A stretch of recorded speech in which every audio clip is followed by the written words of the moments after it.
সেই দিন ক্লাসের সবচেয়ে সুন্দরী মেয়েটি দাঁড়িয়ে কাঁদতে কাঁদতে বলেছিল আমি নাকি তার বুকে হাত দিয়েছিলাম, আমি নাকি তাকে নষ্ট করতে চেয়েছিলাম। সেদিন সবাই আমার দিকে ঘৃণা নিয়ে তাকিয়েছিল। ক্লাসে প্রায় 80 জন ছাত্রছাত্রী ছিল। সবাই আমাকে খারাপ ভেবেছিল। সবাই মেয়েটির কান্না ভেজা কণ্ঠে বিশ্বাস করেছিল। আমার সবচেয়ে কাছের বন্ধুটাও আমার থেকে দূরে চলে গেছিল। আমার প্রিয় শিক্ষকটাও আমার গালে চড় মেরে বলেছিল তোমাকে সবচেয়ে ভালো ছাত্র ভাবতাম, তবে তুমি আজকে যে কাজটি করেছো তার জন্য তোমার উপর থেকে সমস্ত ভালোবাসা শেষ হয়ে গেছে। যে নিজেকে একজন ভালো মানুষ হিসেবে প্রতিষ্ঠিত করতে পারে না, সে যতই ভালো ছাত্র হোক না কেন কোনো লাভ নাই। একজন লোকের সবচেয়ে বড় পরিচয় হচ্ছে সে একজন মানুষ। তুমি এখনো মানুষ হতে পারোনি, যদি পারো মানুষ হয়ে যাও। সেদিন আমি ক্লাসের কারো দিকে চোখ তুলে তাকাইতে পারিনি। কোনো অপরাধ না করেও নিজেকে অনেক বড় অপরাধী মনে হচ্ছিল। আমার দুঃখটা সেদিন কারো সাথে শেয়ার করতে পারিনি। যতটুকু সময় ক্লাসে ছিলাম শুধু মাঠের দিকে সে চোখের পানি ফেলছিলাম। সেদিন আমি বুঝেছিলাম চোখের পানিরও দাম কম আর বেশি হয়, কারণ মেয়েটার চোখের পানি দেখে সবাই ইমোশনাল হয়ে গেছিল। আমি সত্যি মেয়েটার সাথে এসব করেছি কিনা এসব একবার কেউ ভাবেওনি, চিন্তাও করেনি।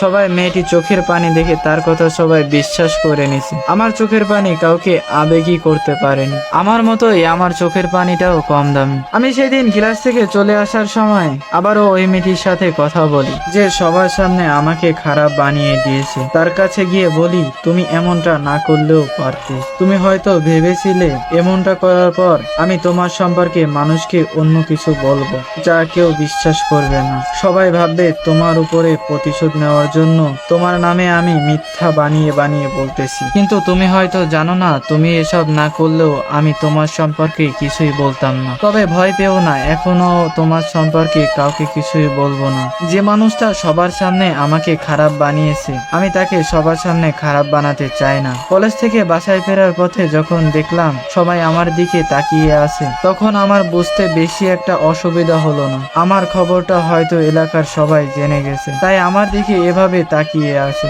আর এসব খবর তো অলওয়েজ বাতাসের মাধ্যমে ছড়ায়, আমারটা হয়তো সেভাবে ছড়িয়েছে। যখন বাসার সামনে গেলাম দেখি বাবা মা দরজার সামনে দাঁড়িয়ে আছে। এটা হচ্ছে আমার সৎ মা। দেখে বুঝলাম হয়তো তারা কলেজের খবর জেনে গেছে। তখন আমি সেটা বুঝতে পেরে আমি বললাম বাবা আমি কিছু করিনি। তখন বলল তুই যদি সত্যিই কিছু না করিস তাহলে তোর সম্পর্কে বললো কেন? তোর ক্লাসে তো আরো অনেক ছেলে ছিল, তাদের সম্পর্কে তো কই কিছুই তো বললো না। তোর সম্পর্কে কেনই বললো? তুই এসব করেছিস এজন্য তোর সম্পর্কে বলছে। একটা মেয়ে কখনোই তার মান সম্মান নিয়ে সে মিথ্যে কথা বলে না। মিথ্যা তো তুই বলিস আমাদের সাথে। সৎমা যখন আমাকে কথাগুলা বললো তখন আমি চুপচাপ দাঁড়িয়েছিলাম, মাটির দিকে তাকিয়ে চোখের পানি অঝরে ফেলছিলাম। কি বলবো কিছুই বুঝতেছি না। কিন্তু হঠাৎ করে মা বাবা আমাকে কথাগুলো বলল, এগুলোর শোনার জন্য আমি মোটেও প্রস্তুত ছিলাম না। তোমার এই ধর্ষক ছেলে আমার বাসায় রাখতে পারবো না। যদি তোমার ধর্ষক ছেলে বাসায় থাকে তাহলে আমি থাকবো না, আর আমি থাকলে থাকবো। আমার একটা মেয়ে আছে, আমি আর আমার মেয়ে,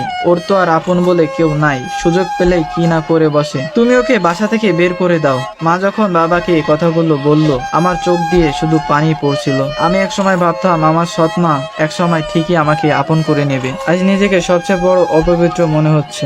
লজ্জায় অপমানে আমি আর সেখানে একটা মুহূর্ত দাঁড়িয়ে থাকতে পারিনি। তাই গন্তব্যহীনভাবে বাসা থেকে বেরিয়ে যে কোনো একদিকে যেতে লাগলাম। আমার বাবা একটিবারের জন্য আমাকে থাকতে বলেনি। সেদিন মনে হচ্ছিল আজ থেকে হয়তো আমার বাবা ছেলের সম্পর্ক এখানেই শেষ। তবে ভালো মতোই বুঝেছিলাম এই বাড়িতে হয়তো আমার আর কোনো স্থান নেই। আমার কাছের মানুষগুলোও আমাকে বুঝতে পারেনি, দূরে ঠেলে দিয়েছে। এখন একজনই আছে শেষ ভরসা। সেই মানুষটাকে আমি অনেক বিশ্বাস করি, ভালোবাসি। সে আমাকে অনেক বিশ্বাস করে, ভালোবাসে। তবে কেন জানি না আজকে আমার অনেক ভয় হচ্ছে। আর সবার মতো কি সেও আমাকে খারাপ ভাববে, আমাকে অবিশ্বাস করবে? অনেক প্রশ্ন অনেক উত্তর থেকেই যাচ্ছে। সেই রাতটা নির্ঘুমভাবে সাইদ নামে একটা বন্ধুর বাসায় থেকে পরের দিন দুপুরে খেয়ে আমি চলে যাই মাইশার সাথে দেখা করতে। হ্যাঁ আমি সেই মানুষটার কথাই বলছি যে আমাকে অনেক বিশ্বাস করে। কিন্তু মাইশার সঙ্গে দেখা করতে গিয়ে আমি যা দেখলাম তা আমি নিজের চোখে বিশ্বাস করতে পারলাম না। কারণ সে একা আসে নাই, তার সাথে একটা মেয়েও এসেছে।